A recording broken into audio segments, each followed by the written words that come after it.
انسان کا اخلاق، زبان، سوچ اور ذات بتا دیتا ہے کہ وہ ان پڑھ ہے، پڑھا لکھا ہے یا پڑھا لکھا جاہل ہے۔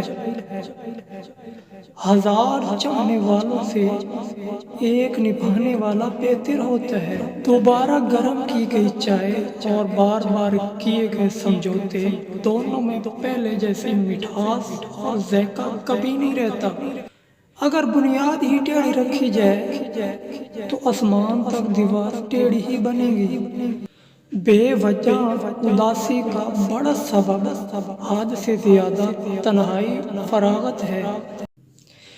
زندگی میں جب کبھی ہمارا خود سے سامنا ہوتا ہے تو پتہ چلتا ہے کہ ہم نے بیکار خواہشوں کی خاطر اپنا دل کتنا دکھا رکھا ہے۔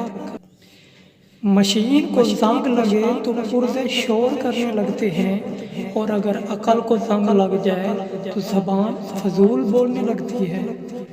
رات کے پہلے حصے میں اپنی غلطیوں کے بارے میں سوچو اور دوسرے حصے میں دوسروں کی غلطیوں کے بارے میں۔ دھوکہ کھانے والوں کو تو وقت کے ساتھ ساتھ سکون مل جاتا ہے، لیکن دھوکہ دینے والوں کو کبھی سکون نہیں ملتا۔ اگر ویڈیو اچھی لگی ہو تو ویڈیو کو لائک کر کے دوستوں کے ساتھ شیئر کر دیں، اور مزید اچھی ویڈیوز دیکھنے کے لیے ہمارا یوٹیوب چینل سبسکرائب کر لیں اور ساتھ گھنٹی کے نشان کو بھی دبا لیں۔